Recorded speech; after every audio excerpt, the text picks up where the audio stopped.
Okay, so tonight the goal is to go over some like tips and tricks to finish up our Unit 2 essay. I'm going to go over some common problems I'm seeing, not necessarily problems, but things that we need to think about as we're finishing up the essay, as well as some strategies you can use to help make sure that you are, giving me the best work possible that you can for this finished draft. And then we will move on to the Unit 3 essay prompt. You will be doing a brainstorming activity with this on Sunday, but we won't actually get into the unit until we return from spring break, but it's still a good idea to start thinking about it now. Okay, so let's go ahead and start with some common things that I'm seeing on rough drafts right now. One of the top things that I'm seeing is that a lot of people are more focused on the solution than they are the problem. Before you can get into a solution, you need to prove that a problem exists first. Okay, like within a couple of pages, not just like 1 or 2 paragraphs. It should probably be, like 2 to 3 pages at least of you proving the problem. And a lot of that proving the problem, you need to make sure that anytime you make a claim, for example, if I say, there's not enough childcare in Idaho, that's a claim. Now I need to back it up with evidence. Where is the evidence that proves that there's not enough childcare in Idaho, right? I need to go find that data. Okay, you can't make a claim without backing it up later on, because then it's just an opinion. Okay, so make sure that if you make a claim, you're backing it up with evidence. Okay, as you're building your problem, some things that you can think about to help make sure that you're exploring the whole problem is thinking about, what are the things that are causing this problem and what are the effects of that problem, right? That will help build a full picture for your audience of, hey, this is problematic. Look how it's being caused and look at the effects that it's causing. Okay, any questions with the problem so far? Again, that's one of the big things that I'm seeing right now.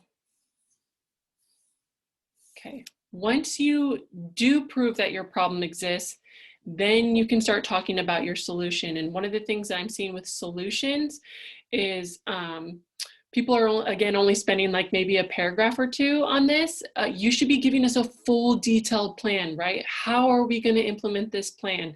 What's it going to look like? What's it going to cost? How do we know that it's going to work, right? You're going to need evidence to back this up, to prove that this solution will work for this problem.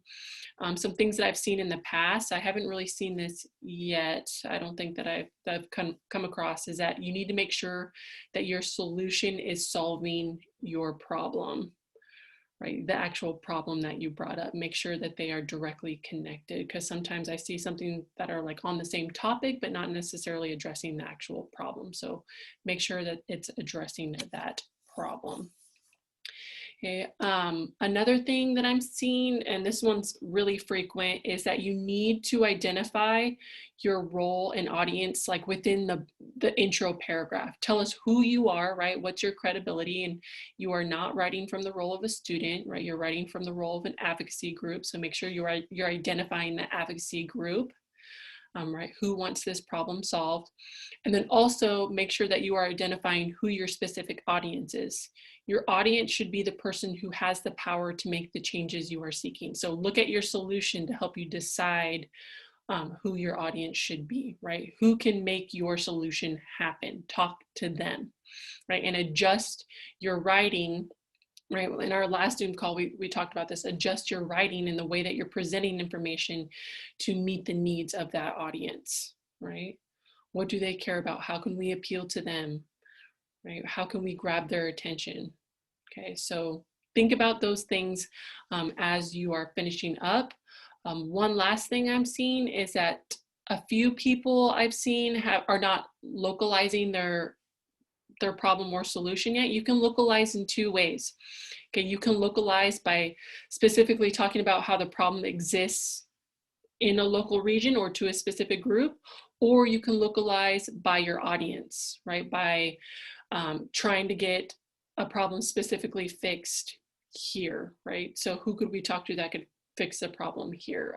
For example, um, like a nationwide issue, again, like opioid addiction or something like that, that's everywhere, right? We can bring up stats for the whole entire nation, but we can also focus in on how can we fix that problem here in Idaho specifically, right? We can localize it that way by focusing our solution on Idaho, right? We're not trying to fix it for everywhere. We need to condense down, okay? Especially since every state, region, even county and things like that, they all have like different laws and different procedures. So that's why you need to localize it to make sure that you're meeting the needs of that audience in that region, okay? One thing that you can do, and this was something that was brought up last week as one of your readings, is to do reverse outlining. Okay, this is a good way to make sure that you're kind of doing all of these things that I'm talking about, that you are focused on proving a problem exists, right? Showing all of the evidence, making sure that your claims are being backed up, that it's in a logical order that, you know, goes from one idea to the next in a logical way, and really encompasses your whole entire argument. So let me go ahead and pull this up. Again, this was something that was presented to you last week. Okay, if you look at this, okay, the Unit 2 problem solution, reverse outlining. Okay, and it's actually pretty simple. Pretty much what you're doing is you are breaking down your paper, just maybe even highlighting or moving it over to a new document just so you can get a good picture of it.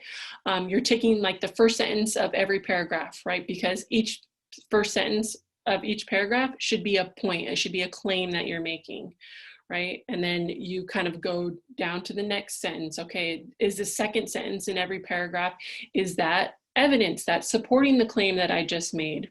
Okay, and again, it's just double checking that you are presenting this in a argumentative way, right, using piece paragraph. Okay, so if you can complete this checklist, then your paper should be pretty good to go as far as, am I making a solid argument, or is it being presented in a way that is readable, right, is easy to follow along, things like that. Okay, so I highly recommend looking at this. Again, this is in the week, what are we in, week 9? So this is in the week 8 folder. Okay. Any questions about finishing up our problem solution paper? I got a question real quick. Okay. Is a age group specified enough on the topic, or does it need to be more of a local thing for Boise? Or is it like a certain age group, like young adults or like 18 to 25? Is that good enough? That is a specific group, but if it depends on what your solution is. What's your solution? My problem is that um, social media has a negative effect on mental health. Okay. And then my solution is going to be how social media companies and the boards, how they need to make certain features to help combat these, or certain advertisements, or bring up certain points that will help people uh, help people take care of those issues. Okay, so your audience is going to be one of those social media companies. Like, address one of them, and that Oh, okay. localizes it to a specific group. You're specifically talking to social media, this social media company. Does that make sense? Yeah, that makes sense. Awesome. Thank you. Yep. Okay. Anyone else have any questions? Um, my essay primarily revolves around book censorship, Mm-hmm. and my audience is primarily parents of young children and teenagers. Okay. And trying to think here. Sorry. And my issue is that the problem is nationwide, but it can be localized. Mm-hmm. Yeah, you could definitely localize that, like, to the Treasure Valley. Like, you could speak specifically to parents in the Treasure Valley. Since it Okay. is, again, a nationwide problem, you can localize it just by speaking directly to just parents here. Does that make sense? Yep. Okay. Thank you. Mm-hmm. Anyone else? Any concerns about the essay? I had a question really quick. Okay. Okay, so my solution is like, well, my topic is kind of like a worldwide thing. Just Okay. it's not really like centered down to Idaho. I only did it because I couldn't find as much evidence as I wanted to with just Idaho's resources. Right. So I could like make my solution here in Idaho, but I also included how you could change it all around the world. Would that work, or do I just have to add Idaho? Right. So if you can just condense it down to Idaho for now, and then maybe like at the end saying like, if this works here, maybe we can expand it to other places, right? Because we want to start small with fixing a problem. We can't just like automatically assume like, hey, this is going to work for everybody, right? So you're kind of proposing, hey, let's try this out in Idaho first and see if it'll work here, and then we can expand from there. Okay, that sounds good. Thank you. Yep. Anyone else? Okay, so I am going to pull up our Unit 3 prompt. Okay, first thing that I want to make note of is this essay will have the same exact topic as your Unit 2 essay. So whatever your problem and solution are for your Unit 2 essay, it's going to be the same for Unit 3. Okay, because what we're doing is we're going from a written argument, right, a written problem solution paper, to now we're creating a visual argument, right? We're going to make the same argument that we're making, but this time we're doing it with pictures, right, using a PSA. So let me go ahead and show you this prompt, and I'll kind of go ahead and take you guys through this. Okay, so again, this is going to be a visual argument. It's a call to action PSA. And what you're going to do, again, using the same topic as your Unit 2 paper, you're going to take everything that you've learned about your topic and you are going to transform that into public service announcement posters, right? You're going to end up making 4 public service announcement posters, and they're each going to be different from each other, but they should be making a very similar argument. Okay. Any questions about what a PSA is? Right? If you ever see something like, hey, don't smoke or don't drink and drive, right? Those are all PSAs, right? Anytime you see any sort of advertisement, that's pretty much a PSA. Okay, so you're gonna be making advertisements. Okay, let's see. So let me get into here. Let's see, at least blah, blah, blah, blah, blah. Okay, you're gonna need to go through steps to help you write this paper because there is a paper attached to this. But the first thing that you're gonna need to do is you're gonna wanna focus on a specific claim that you want to make. And it can be the overall claim that you made in Unit 2, or it could just be one specific claim that you make. Like maybe you wanna focus on making the problem like people more aware of the problem. You can make that claim, or you can make the claim about what you want your solution to do. Maybe you have a call to action in your solution and you want to do a PSA on that call to action, like, hey, go vote on this bill that's currently able to be voted on. Okay, so think about which part of your essay you would like, your current essay, Unit 2 essay, that you would like to create a visual for, whether that's your problem or solution. Okay, once you have that in mind, and that's something that you're going to think about for Sunday, once you have that in mind, you're going to figure out who your audience is, what their values are, and the purpose of your PSA. Again, you're probably going to use a similar audience that you did for this paper, but you also do have the option with this paper to have multiple audiences. Like for example, you have to make 4 PSAs, so maybe you have 4 separate audiences. That way you change your PSAs based off of who your audience is, right? Something like that. Okay, so, but for each PSA, you need to cater that PSA to the audience, just like you do your writing, right? We adjust our writing to meet the needs of our audience. You need to adjust your posters to meet the needs of your audience, to help communicate to them best, right? Think about the things that they care about. What do they value? How can we communicate this message to them in a way that, that they're more receptive to? Okay, so you'll have to think about those things. Okay, so once you think about those, you are going to create for different PSAs. Again, you can change these based off of your audience, maybe the appeals that you take, like pathos, logos, and ethos. You can change your appeals for each PSA to kind of, again, that could even appeal to different audiences. What are some other ways that you can do this? You can change, maybe you can make small adjustments to your claim or the way that you want to present your information. I'll go over this more in depth about different ways to change our PSAs in our next meeting, because that's when we'll start creating those PSAs.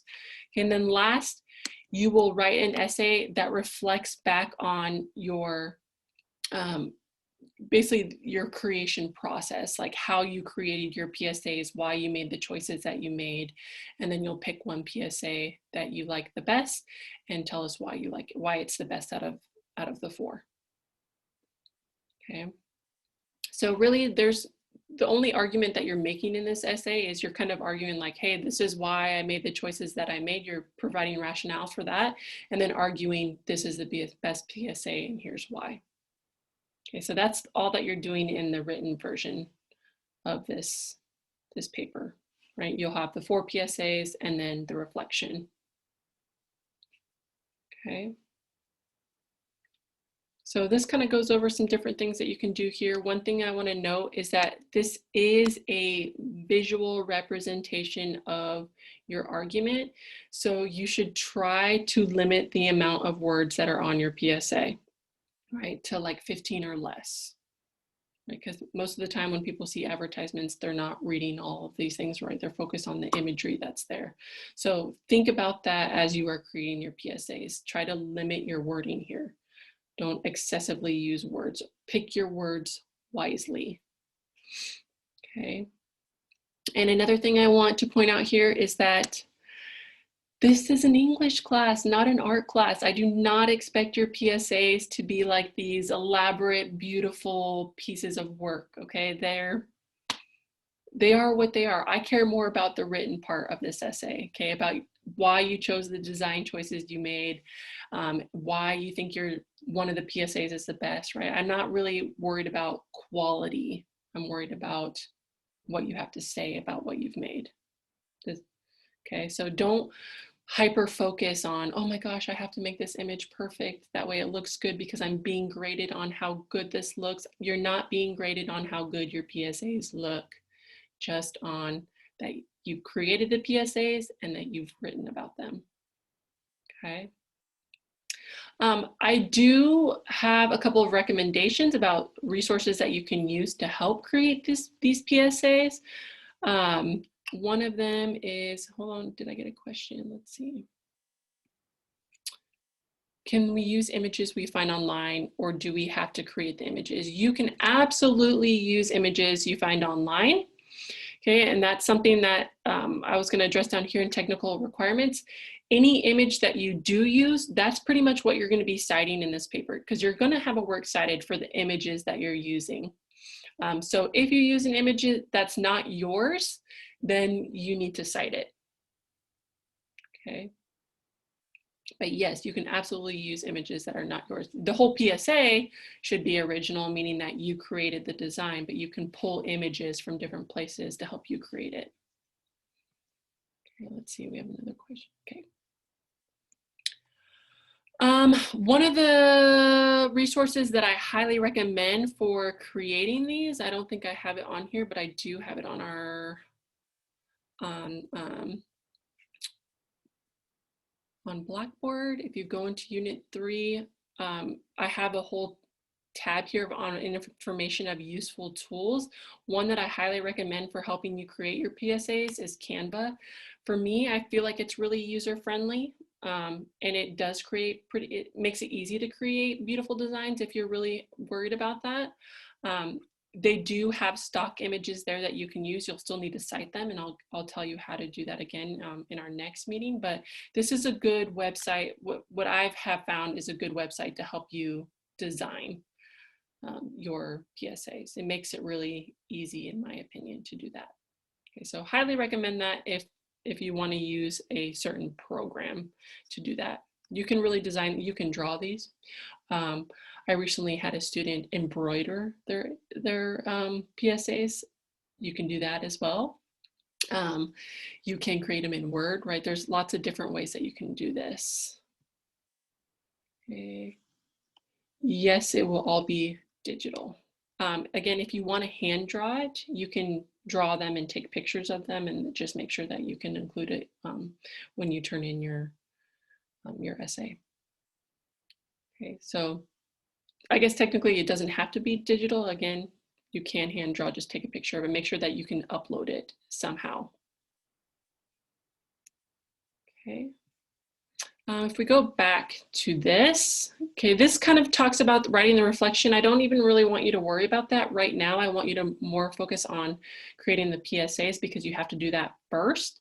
So I'll go more in depth about this section when we return. I'll do a Zoom meeting the week that we return from spring break, and we'll go more in depth about this. But again, this is basically just you telling me about your design choices, how it's different, how this process was different than writing the argument, right? Unit 2 versus now displaying it through images, right? Talk about the similarities and differences in that. And then again, arguing which PSA is the best and why. Okay, but I'll go more in depth with this at our next meeting. Some technicalities, you will need to have 4 different visual mock-ups of your claim, right? You do need to be able to submit those with your essay. So make sure you save it as a PNG or JPEG or something like that so that you can put it in a Word document. I do have information on how to include it into a Word document. Again, try to limit yourself to 15 words per mock-up. The written version will be about 3 to 4 full pages at the minimum. All images must be cited. This is something that most people get marked down for. Okay, again, if you use somebody else's image, you need to cite it. And I will go over how to cite these in our next meeting. Okay, you may need to cite additional sources, especially like if you use statistics in your PSA, like 1 in 10 people do this. Okay, when you're writing your rationale about why you included that statistic, you'll need to cite the statistic there, and then include a citation on your works cited. Okay, so really the only things you're citing here are statistics that you're using and images that you're using. Okay, traditional MLA format, and then our same late policy, 10% per day that it's late. After 7 days, it's not accepted. And again, here are just some other resources that you can use to help start thinking about the approach that you want to take when creating these PSAs. Okay, any questions about this essay? People either love or hate this essay, right? They either love the unit 2 and hate the unit 3 or vice versa. So hopefully most of you guys will enjoy this one a little bit better. It allows you to have a little bit more creativity. No questions?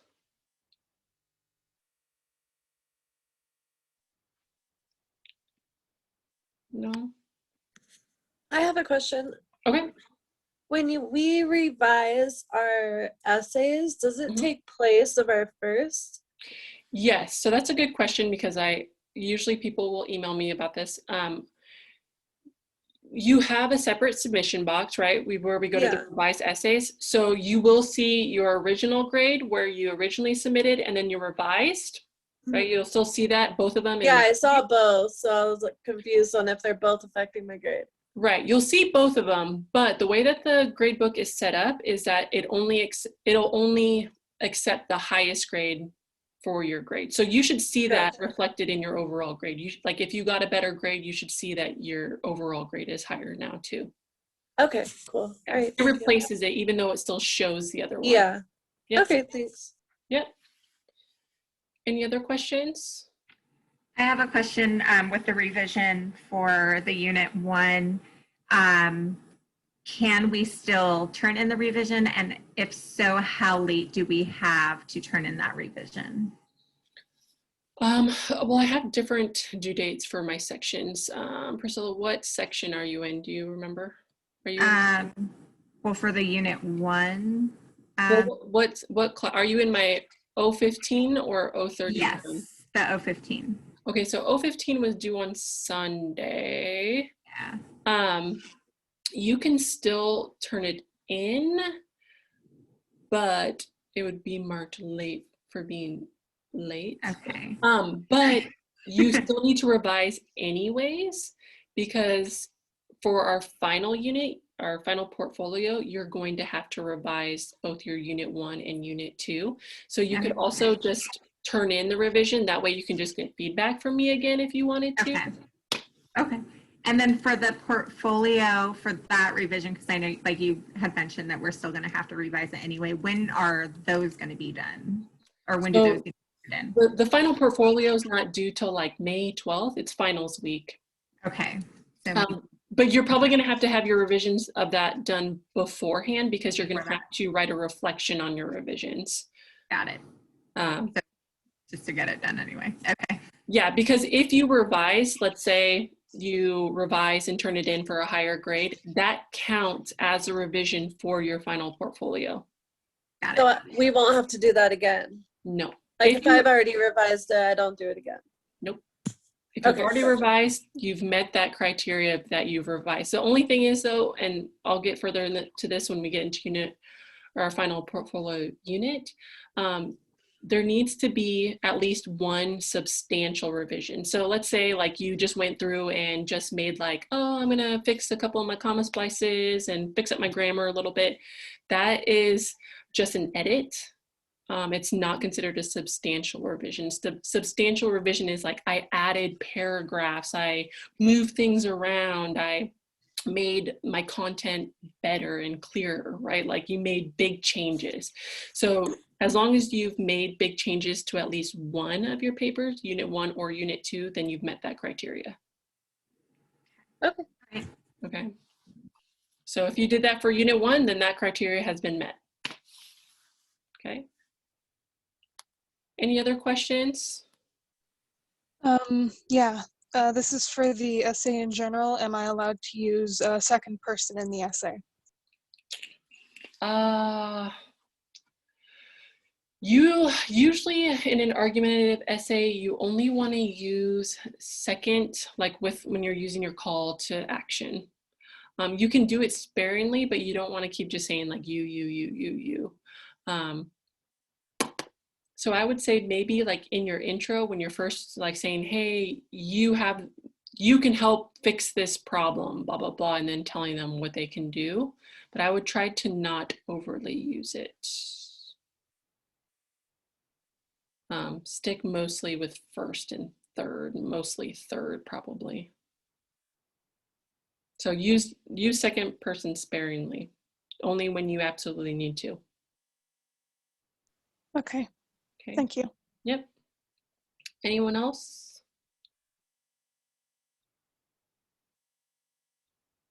All right, guys. I am going through revision check-ins, the revision plans right now. I've already kind of looked at some of them and written feedback. I'm giving everyone feedback on their revision check-ins. I'm going through everyone's essay, figuring out like what are some potential weak spots and ways that you can improve. So make sure that you are checking your comments on those revision plans. Right? You don't necessarily have to make those changes, but I'm just trying to help you out. So once you see that you have feedback, make sure you're checking those out. Okay. Any last questions? And that was on the one we just turned in on Wednesday. The one that you turn in tonight? Yes. Oh, tonight, the one we turned in tonight. Our revision plan. Right. So some of them, I haven't gotten to all of them yet. I've gotten to like half of them. But I will for sure be done with the revision plans by tomorrow. Okay, so some of you might already have that feedback. Some of you might be waiting for it still. So, but it's not due till tonight, so some of us haven't turned it in yet. Right. Is that what you're saying? Okay, gotcha. Yeah. So once you do turn it in and you get my feedback, make sure you read it. Okay. Okay. Any other questions? All right, guys, if you have any last minute questions, comments, concerns, anything leading up till Sunday, just let me know and I will try to help you out as best as I can. Okay? All right, everyone, have a good night and good luck on the revision process.